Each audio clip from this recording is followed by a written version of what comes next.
They call me sassy when I'm strolling down the street.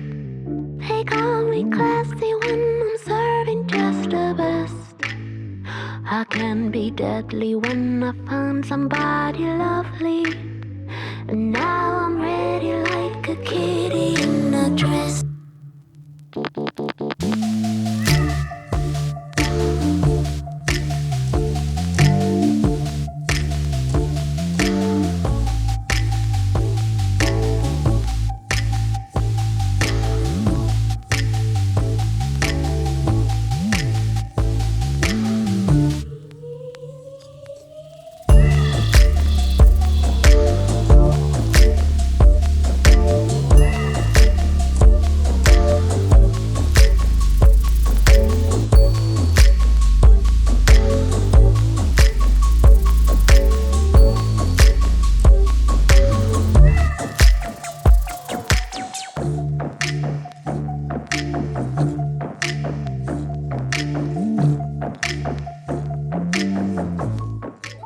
It's you guys. Hi guys, me again, Dr. Anjana Bana, and thank you for joining me for episode 3 of Spill the Tea of the Shazman's edition. Today we're going to be talking about the world's most administered non-surgical aesthetic treatment, botulinum toxin. Okay, so even though it's the world's most administered medical aesthetic, non-surgical medical aesthetic treatment, there's still so many misconceptions about it. And I saw something on Instagram that kind of triggered me and then triggered this video. So today I'm going to give you the down low on the bow. Botulinum toxin is known for many things. It's actually a drug. It's a medical treatment. It has hundreds of uses. It's FDA approved for many of those uses. And today we're going to focus on the aesthetic uses, of course. One of the things, though, that's not an aesthetic use, but it is very uplifting to our patient's mood. Of course, you've noticed it as the patient, and we've noticed it as the practitioner, is the association of botulinum toxin with depression. So they found that it has an improvement in patients that have depression. And why? There's so many different theories on it, but one of them is that you don't get the feedback from your muscles to your emotional brain, so the proprioception is cut. Another thing that, like I was talking about, something that triggered me on Instagram is the longevity of botulinum toxin. So in our country, there are 2 different brands that are available. So it is the Honor botulinum toxin and the Abo botulinum toxin. So this one has more toxin per volume than this one, and it depends. It's a personal preference of the practitioner, personal preference of the patient, and then most important, they both work well. They both work fantastically well. They've done correctly. As I was saying, it was a post on Instagram that sort of triggered me, and it was about the longevity of botulinum toxin. Botulinum toxin with our patients, it can be anything from 2 to 6 months, and it's dose dependent. So that you cannot guarantee a result up to 6 months. Although the molecule of this botulinum toxin is hanging out in your nerves for those 6 months, the effectiveness of it might not be up to 6 months. So how it works is these molecules, in a simple way, they bond to your nerves and they prevent your nerves from releasing this chemical that makes your muscle move. And when you are starting to move again, it's basically you growing new nerves. So it permanently bonds to your nerve fiber.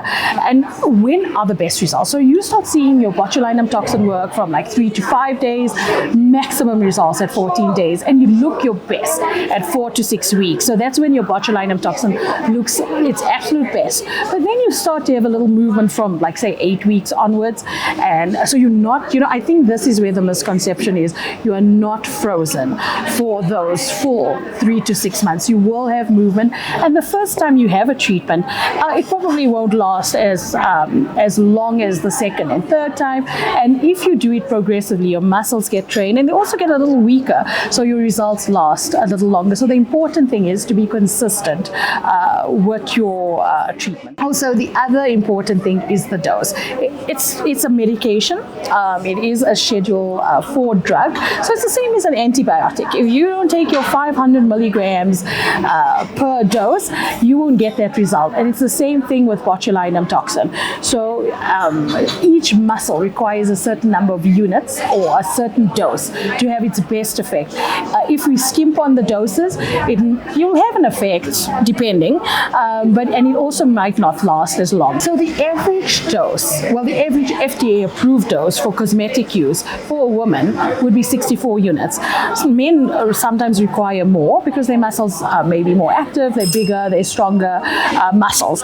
So that's why they may require a higher dosage. So 64 units is referring to like 20 units here in the forehead, that muscle that lifts. I don't know if I'm actually even lifting my brows, but the muscle that lifts the brows, the muscles, there's a group of 3 to 5 muscles that make you frown. I'm frowning at my best now. So that's also 20 to 25 units for a woman, but the FDA approved dose is 20 units. And around the eyes, the crow's feet, that's up to 24 units. So when you think a practitioner, or if you said your practitioner or your previous practitioner for 10 units has done the entire face, that's absolutely impossible, and that it has lasted a certain amount of time, like 3 to 6 months, that is also absolutely impossible. So 64 units on average for this area. And then there are other places you can do for botulinum toxin, the downward corners of the mouth. If you've got like a snarl or a bunny smile, you can even put some in there. You can put some in your skin for a smooth glass skin finish, for oily skin for rosacea, and also in the neck area for tightening up the neck, for like preventing the pull down of your platysma on your neck. So that could be easily 100 units. So that's why we shouldn't be skimping on units. In terms of dosage, it's really, really important that you get the correct dosage. I often get asked, Doc, can I just do 10 units in there? And I usually say no, and I'd rather not do the treatment if you wouldn't get a proper effect. So it's important to remember, when you come through, you have a proper consultation with your practitioner. You discuss beforehand. Of course, I know what the problem is. It's fear as well as budget. Like, am I putting all the stuff in my face? Is it safe? Is something going to happen to me? But cosmetic toxin, the units, like 100 units, is actually very little in terms of therapeutic doses. And of course, you have to also manage your budget, because yes, these are expensive treatments, and I know even if you put them over 3 to 6 months, it's still a high cost for many patients. So you have to decide what is important to you. One piece of advice I can give you is, even though this bothers you, like the lines that go horizontally across, it's never a good idea to just treat that area. That's the only area where you can lift your brows. That's the only muscle that lifts the brow. So never ever do that in isolation. If there was an area that you'd like to try first as an aesthetic novice, this would be it, the glabella area. And it's a safe area, highly predictable. Yes, of course, it's a medical procedure, so there are a few complications, one of them being cosmetic, where you can get a ptosis, but it is an exceptionally safe treatment. Another thing we'd have to consider are your expectations of botulinum toxin. So what it treats is the dynamic wrinkle. So when you scrunch your face and you make those lines, those are the lines it treats, as well as muscle pull. So when you're making a sad mouth and the ends of your mouth pull down, it treats that. Like when your neck pulls down, it treats that. But it can't really treat folds, like these nasolabial folds. It can't treat deep wrinkles. So that's the expectation. Also the expectation on longevity. So please remember that you will not be frozen for the full 3 to 6 months. You will get natural muscle movement, and that's okay. That's natural. So if you have any questions about botulinum toxin and the treatment, how it goes, how long it lasts, or any other niggly question you might have, please drop them down in the comments below. Bye.